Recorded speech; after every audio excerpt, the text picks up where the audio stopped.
Picture this, your social media presence is like a tumbleweed-filled ghost town, and crickets are chirping in the comment section. And the only person liking your post is your mom. Hey, Ma. Oh, thank you for liking my post. And thanks for sharing it with your friends. Amazing. I now have a group of senior people liking my post. But fear not, today we're sharing with you tips on how you will turn your tumbleweed-filled ghost town into a thriving metropolis, and your social media presence will scream rock on. Let's get it on.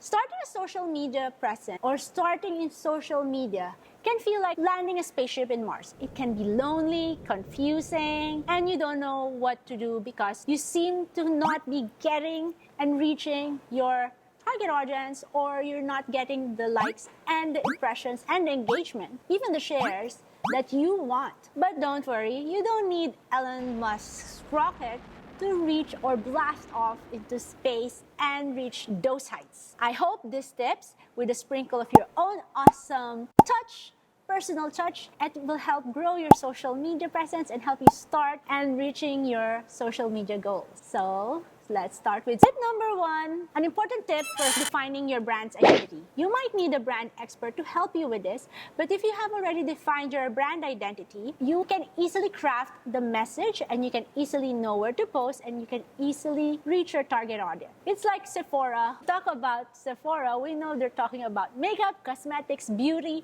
and everything related to cosmetics, perfume, and all that. They have built their brand well, and they continue to build their brand well with their content. And do you know that brands with consistent visual identity see a revenue increase by 23%? So make sure you nail that brand identity. Talk to a brand expert. We have a few suggestions for you, and make sure you craft that identity that you want to portray before starting in social media. Tip number 2 is content is king, content is queen, and content is the whole royal family. What do I mean by that? So when I talk about content, that means crafting the right content takes a lot of research and effort. But once you nail down the content that you want, you can be consistently creating that content under your content pillars, under your specific tone of voice, and you will see the magic happen, because then your target audience will resonate with your content and they will continually engage, like, follow, and share your content. Have you checked out Wendy's tweet? Their tweets are hilarious. And they're not afraid to show this side of the brand, which actually relates to a lot of audience. One of my favorite social media is Duolingo. It's so hilarious and so funny. And they're not afraid to show their funny, authentic side. And lo and behold, these are the content that resonates with their target audience. See the power of content and how it can help you reach not only the engagement, but also the revenue that you need. Tip number 3 is engage like it's a party. So social media, there's no wonder why it's called social media, because it's meant for you to be social. Don't post and ghost. So one of the brands that have successfully engaged with their audience is Airbnb. Do you know that they reply to every comment, to every question that is posted on their comment section or the DMs that are sent to them? Brands that engage with their audience, according to statistics, see a 20 to 40% increase on their sales revenue. So that's why make sure whenever you post a content, someone comments or someone likes the content, make sure you engage with your audience, talk to your audience. Don't just post and then they hear chirping because they liked your comment and then you do not respond. So make sure you engage like it's a social media party, because really, social media is meant for you to be social. Do you know that post with a photo gets 2.3 times the engagement? We at the Melrose Studio can help you with your visuals.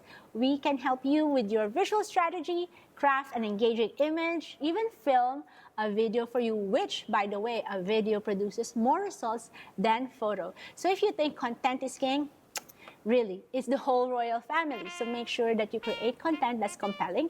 Don't just add text, add photos, add videos, and see how your content and your engagement will soar. Tip number 4, consistency is not only for gym buffs.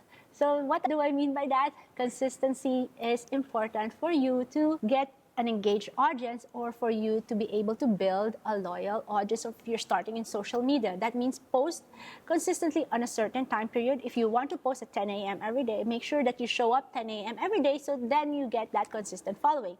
Starbucks is very good when it comes to posting consistently. People know when to expect Starbucks posts, and because they are consistently showing up every day, they have a great following. And when you show up consistently on social media, you will see a 27% increase in engagement if you show up on a certain time. So make sure that you show up consistently, stick to your brand image, don't do here and there.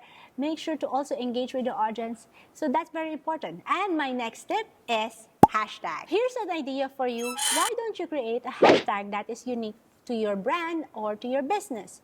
So make sure that hashtags can be your loyal sidekick. It doesn't really break your social media presence, but it helps you find your audience and attract the audience that you're looking for. According to statistics, posts with at least just one hashtag, effective, relevant, and specific hashtag, gets 12.6% more engagement than a post without hashtag. The right hashtag can be your key to building a good social media presence for your brand or business. So make sure to come up with a hashtag that will attract your audience and that's relevant to the post. You don't just put a generic hashtag. Make sure your hashtag is relevant to your target audience and make sure that it reaches your target audience and talks about the post and talks about your brand. Now, my sixth tip is collaborate to elevate. Remember that collaboration Apple did with Nike for the Apple Watch? It was a very good collaboration. So make sure that find someone your brand can collaborate with, someone who shares your core values, someone who targets the same audience as you do. You know that the right influence collaboration can boost your reach 125% more? That's a major jump.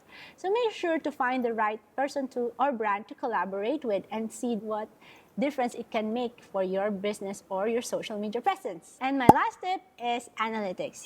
So make sure that you review your analytics, review your numbers, and see where you can change or pivot because analytics is like your GPS. It helps you find the right direction. It helps you take you to your goal or your destination. So remember that analytics is not just numbers, it's your key to success. It's your secret sauce to success. Make sure that you study your numbers weekly, especially if you're starting out, and it will harm if you look at them daily, especially if you want to know what post is more effective or what post is not, and then you can change and pivot according to these numbers.